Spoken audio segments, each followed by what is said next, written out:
नमस्कार दोस्तों, स्वागत है आपका एक बार फिर से आपके अपने online platform the Bhim education पर। तो दोस्तों, जैसा कि आपने थंबनेल में देखा होगा, आज आज का हमारा जो प्रकरण है वो है वैदिक संस्कृति या आर्य संस्कृति, वैदिक काल, जो भी आप कहना चाहो। तो जहां अपनों ने पीछे छोड़ा था उसी कड़ी को साथ लेकर इस नए प्रकरण को समझने और जानने का प्रयास करते हैं। तो जिस प्रकार अपने भारतीय इतिहास की एक बड़ी ही शानदार और महत्वपूर्ण जो ये श्रृंखला थी वो चल रही थी, जिसके अंतर्गत अपनों ने सिंधु घाटी सभ्यता का एक बड़ा ही शानदार और मनोरम जो दृश्य था, चित्रों के साथ अपनों ने अध्ययन किया था। उम्मीद करता हूं वो समझ में आया होगा। अब उसी कड़ी को आगे लेकर चलना है, यानी सिंधु घाटी के जस्ट बाद की जो सभ्यता है, जस्ट बाद की जो दुनिया थी, उसको एक नाम दिया, वो था वैदिक काल, वैदिक युग। भाई, इसको आर्य संस्कृति कहा जाता है क्योंकि वैदिक काल के अंदर जो लोग थे उनको आर्य कहा जाता है। आर्य आर्य का मतलब होता है यानी श्रेष्ठ और कुलीन वर्ग, यानी जो आप सिंपल कहना चाहो तो जो गोरे चमड़ी के जो लोग होते थे उनको आर्य कहा जाता था। ठीक है। वे आर्य कहाँ से आए थे, इन्होंने किस प्रकार इस संस्कृति का विकास किया था, इनका व्यापार किस प्रकार का था, ठीक है, इनकी राजनीतिक, सामाजिक, आर्थिक, धार्मिक स्थितियां किस प्रकार की थी, ये सभी के सभी बिंदु हमारे लिए जानने अति आवश्यक है। तो इन सभी का भी अपने बार बार और विस्तृत अध्ययन करेंगे। लेकिन सबसे पहले हमारे लिए यह जानना आवश्यक हो जाता है कि जो सिंधु घाटी सभ्यता का पतन हुआ, उसके बाद में आर्य आए। आर्य थे कौन? क्या एक जाति थी या एक लोगों का समूह था, या कहाँ से आए थे? इस संदर्भ में अनेक विद्वानों के अनेक मत मत हैं। भी जिस प्रकार अपनों ने सिंधु घाटी सभ्यता के बारे में पता लगाया था भी, इसका कालक्रम क्या था, यहाँ से क्या क्या कुछ मिला था, उसी प्रकार वैदिक सभ्यता के निर्माता कौन थे। तो इससे इसके संदर्भ में अनेक मत हैं, जिसमें मैं अनेक अनेक मतों को आपने आपके सामने प्रस्तुत करूंगा और उनके अपने एक एक करके आराम आराम से उनका क्या करेंगे, अध्ययन करेंगे। तो सबसे पहला जो अध्ययन है वो करते हैं अपने वैदिक जो लोग थे, ठीक है, वो कहाँ से आए थे। तो जो आर्य थे, कहा जाता है भी, एक बहुत बड़ा नाम है इतिहास का, मैक्स मुलर, जिसने कहा था भी आर्य सिर्फ एक जाति है, न कि लोगों का समूह। ये एक जाति विशेष के लोग थे जो कहीं से आए थे और यहाँ पे आके बस गए थे। लेकिन सबसे बड़ा मुद्दा अपने सामने वही है कि आर्य कहाँ से आए थे। तो आर्य कहाँ से आए थे, इसके संदर्भ में अनेक मत प्रचलन में है वर्तमान के अंदर। जिस जैसे मैं बात करूं, सर्वप्रथम बात करता हूं मैं स्वामी दयानंद सरस्वती की। ये देखिए स्वामी जी हैं, स्वामी दयानंद सरस्वती एक बहुत बड़े समाज सुधारक थे। जब अपने धार्मिक आंदोलन पढ़ेंगे तब भी इनके बारे में एक बड़ा अध्ययन करेंगे। लेकिन अभी हमारे लिए सिर्फ जानना इतना आवश्यक है कि इन्होंने अपना क्या मत दिया था वैदिक काल के लोगों के बारे में। तो स्वामी जी ने कहा था कि जो वैदिक काल के लोग हैं, यानी जो आर्य थे, आर्य भारत के नहीं थे बल्कि कहीं बाहर से आए थे। बाहर से कहां से आए थे? तो बाहर से ये आए थे तिब्बत से। यानी स्वामी दयानंद सरस्वती के अनुसार आर्य कहां से आए थे? तो आर्य आए थे तिब्बत से आए थे। चलो, आर्य तिब्बत से आ गए, ये मत दिया था स्वामी दयानंद सरस्वती ने। चलो, इतनी बात होगी। उसके बाद में एक बहुत बड़े क्रांतिकारी मैं बात कर रहा हूं, बाल गंगाधर तिलक की। बाल गंगाधर तिलक की बहुत बड़ा नाम है भारतीय इतिहास के क्रांतिकारियों में, ठीक है। लेकिन अभी उन मुद्दों की चर्चा नहीं करते, जितनी चीज अपने काम की है सिर्फ उन्हीं को काम में लेके आती हैं। भी बाल गंगाधर तिलक ने कहा था भी जो आर्य थे वो उत्तरी ध्रुव से आए थे। यानी पृथ्वी पृथ्वी के दो ध्रुव, उत्तरी ध्रुव, दक्षिणी ध्रुव, यानी जो आर्य लोग थे वो उत्तरी ध्रुव से आए थे। ये इन्होंने कहाँ लिखा? तो इनकी एक पुस्तक है the Arctic home of Aryans. The Arctic home of Aryans नामक एक पुस्तक थी, ठीक है, जो बाल गंगाधर तिलक जी द्वारा लिखी गई है।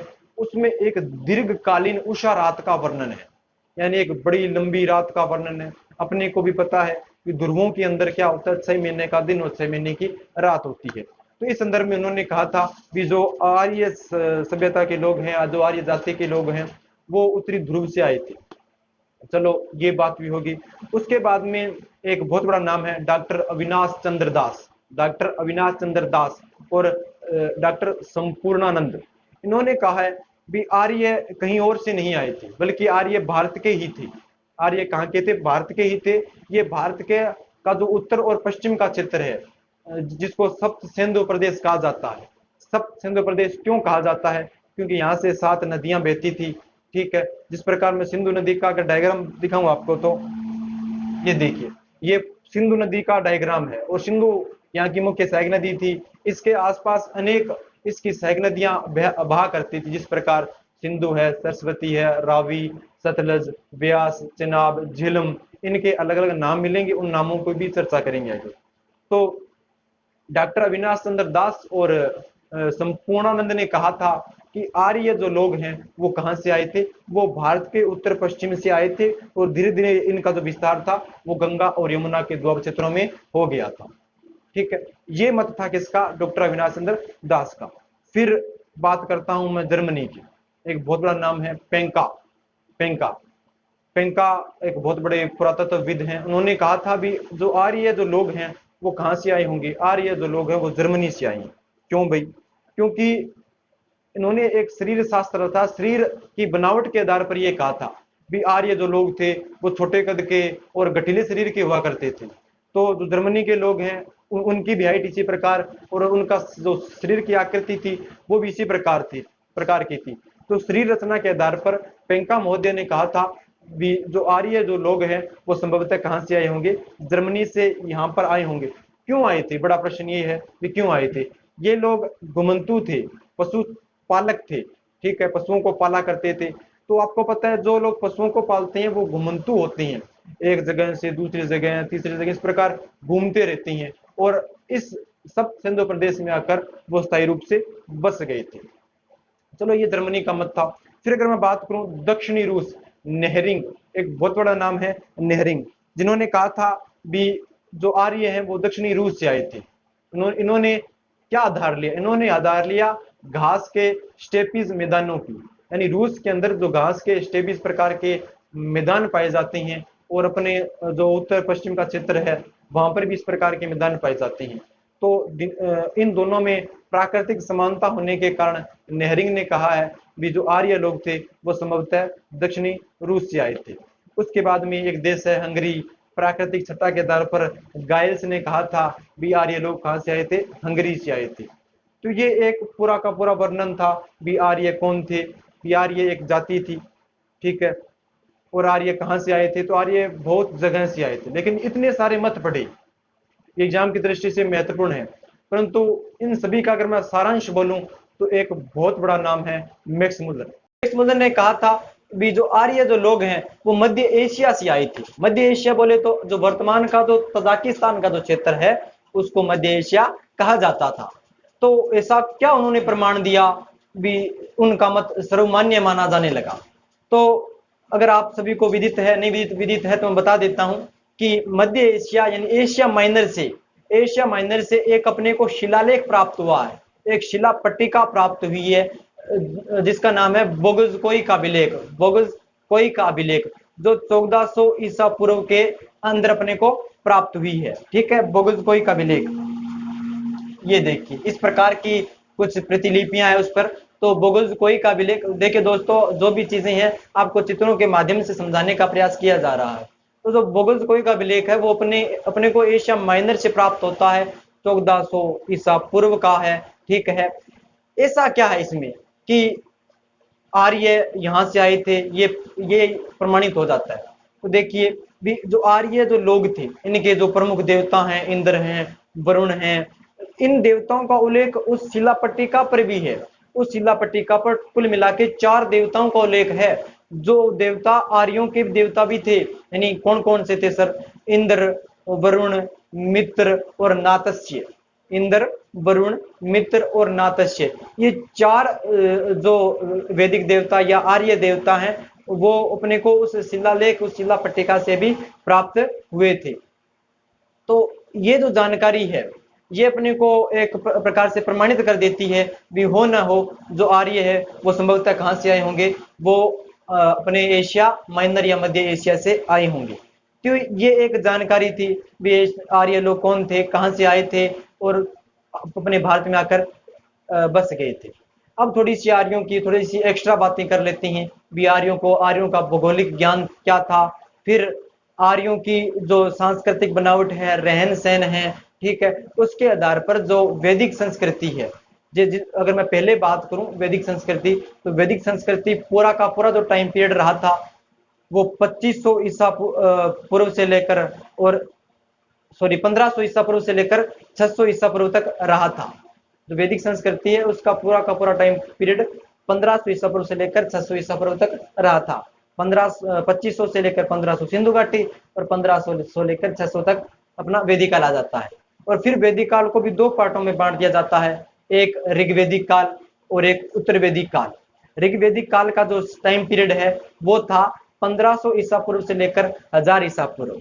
उसके बाद में जो उत्तर वैदिक काल है इसका जो समय निर्धारण है वो 1000 ईसा पूर्व से लेकर 600 ईसा पूर्व के तक किया जाता है।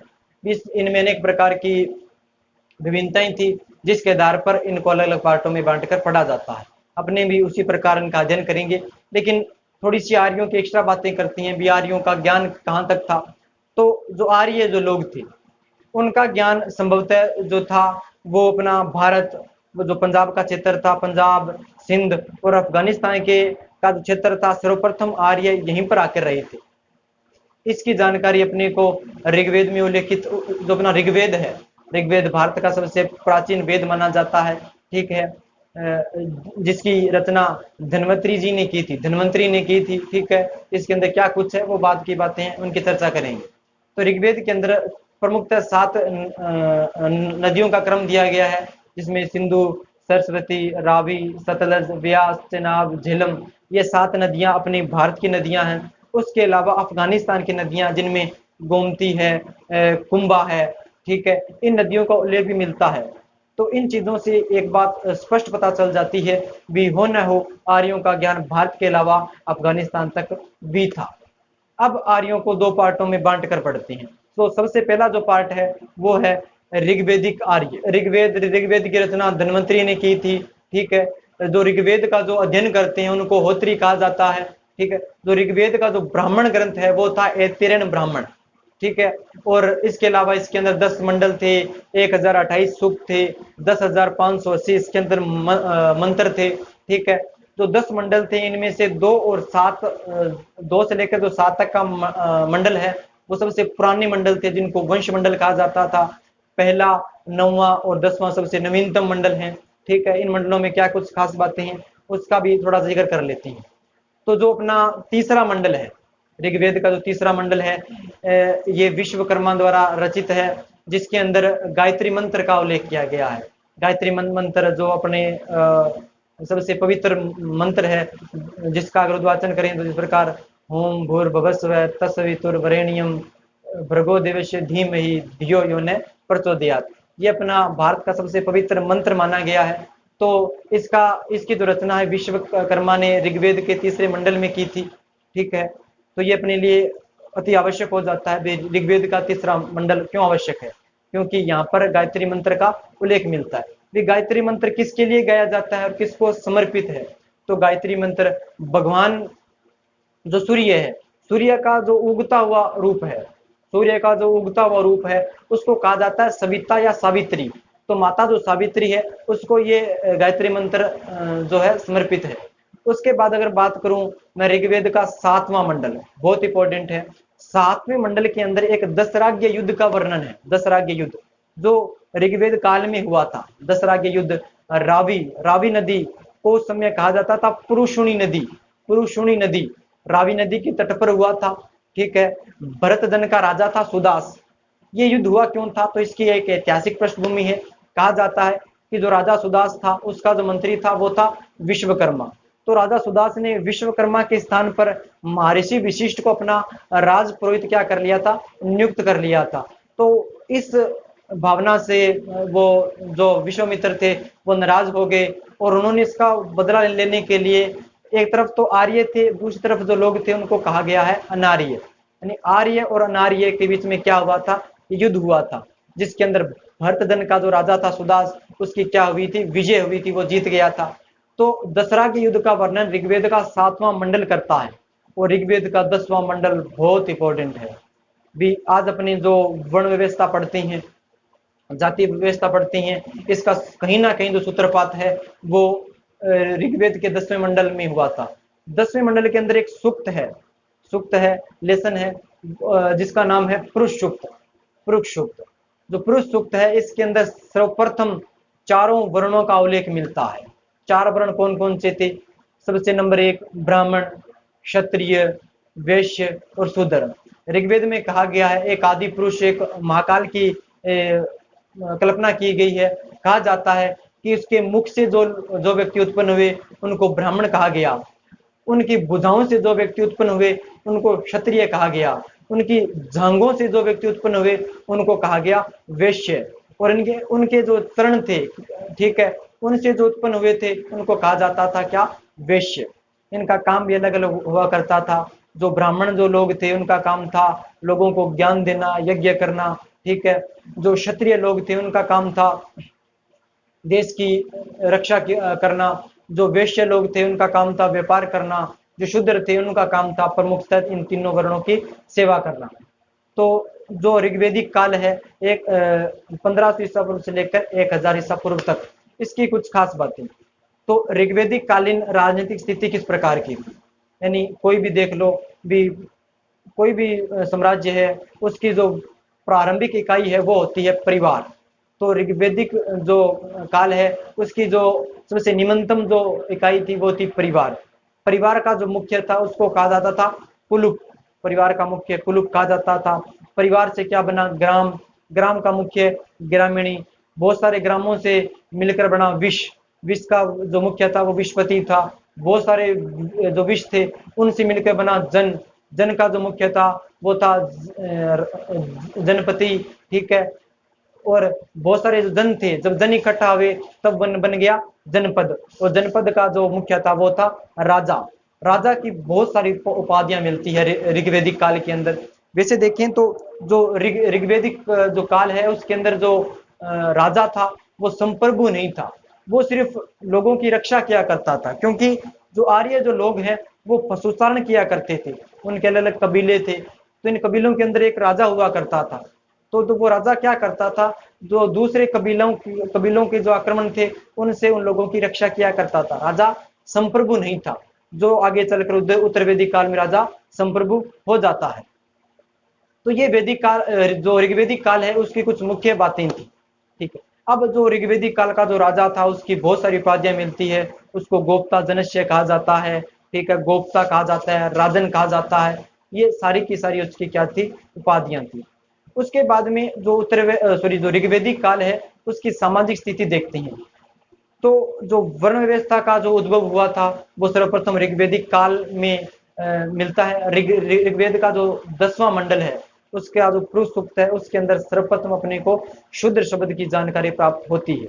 लेकिन एक बड़ा प्रश्न ये है भी, जो ऋग्वेदिक काल के अंदर जो वर्ण व्यवस्था थी वो जन्म पर आधारित नहीं थी, बल्कि किस पर थी? कर्म पर।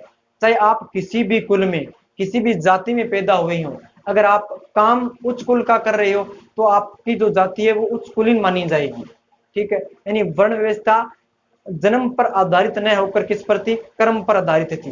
परंतु जो आगे चलकर अपने उत्तर वैदिक काल का अध्ययन करेंगे उसके अंदर जो वर्ण व्यवस्था थी वो किस पर आधारित हो जाती है? जन्म पर आधारित हो जाती है, जो वर्तमान में भी चल रही है, ठीक है।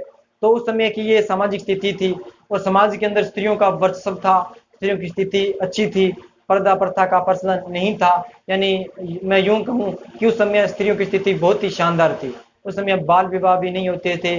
जो विवाह की उम्र थी लगभग 16-17 साल की हुआ करती थी, ठीक है। उस समय भी बहुत सारी स्त्रियां थी जो विदुषी हुई। जिस प्रकार अपने बात करें विश्वेश्वरया, ठीक है, अम्बा, अपाला, घोषा, ठीक है, ये बहुत सारी विदुषी स्त्रियां इस समय हुई थी, ठीक है।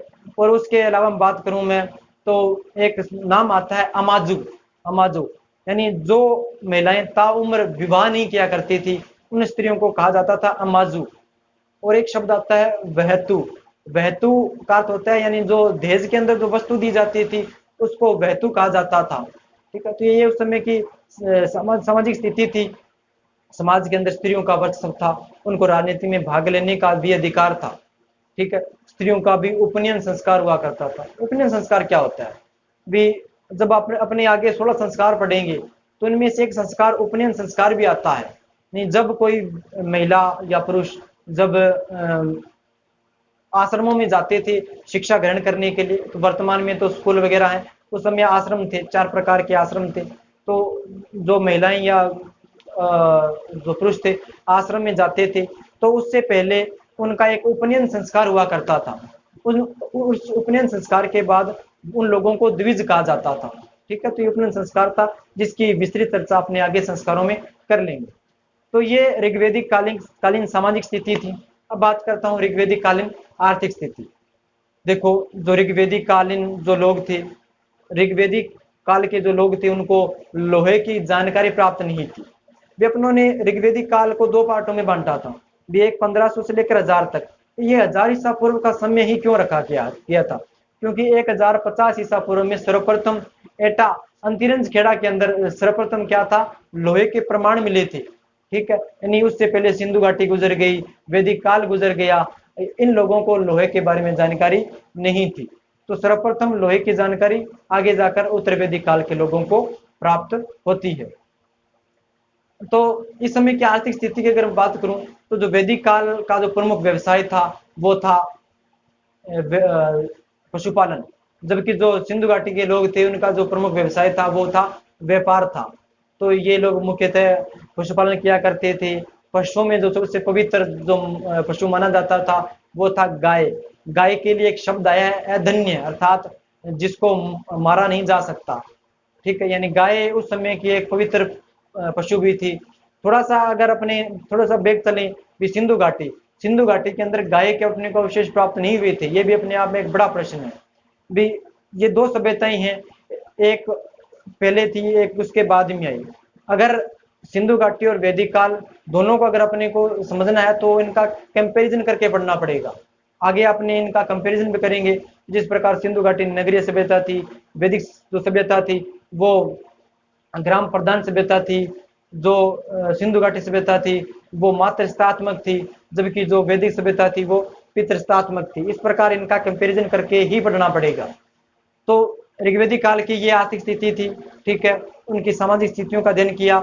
तो एक प्रकार से अपना जो पहला पोर्शन था वो था ऋग्वेदिक काल। तो ऋग्वेदिक काल का अपनों ने एक संक्षिप्त अध्ययन कर लिया। उम्मीद करता हूँ कि ऋग्वेदिक काल का ये पाठ आपको पसंद आया होगा, और आगे की कड़ी में ये इतिहास का कारवा यूं ही चलता जाएगा। जो आगे की क्लास है उसके अंदर अपना जो अध्ययन का जो बिंदु रहने वाला है वो है उत्तर वैदिक काल। उत्तर वैदिक काल में क्या कुछ परिवर्तन हुए, उस समय के लोगों की आर्थिक स्थिति किस प्रकार की थी, सामाजिक स्थिति किस प्रकार की थी, फिर आगे वेद आएंगे, उपनिषद आएंगे, उनकी भी एक बड़ी चर्चा अभी बाकी है। तो मिलते हैं जल्दी आगे की क्लास में, तब तक के लिए धन्यवाद।